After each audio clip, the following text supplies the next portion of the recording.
اس کی کیفیت میرے لیے قدرے حیران کن ہونے کے ساتھ ساتھ خوش آئند بھی تھی، اور میں اس کی شکفتہ مزاجی کا بھرپور ساتھ دینے کی کوشش کر رہا تھا۔ آخر کار وہ تھکا دینے والا سفر اپنے اختتام کو پہنچا۔ وہ ایک بہت بڑا ضعیف فارم تھا اور اس ویران و غیر آباد علاقے میں کسی نخلستان کا سا منظر پیش کرتا ہوگا۔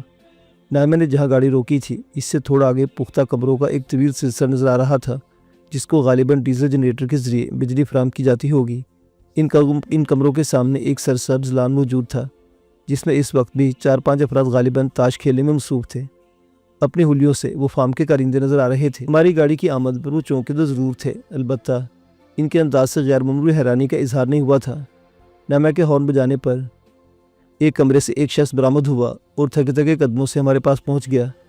البتہ نائمہ پر نظر پڑتے ہی اس کی سستی رخصت ہو گئی۔ اس نے دانت نکالتے ہوئے سلام کیا۔ محمد حسین، 4 نمبر گیسٹ ہاؤس خالی ہے نا؟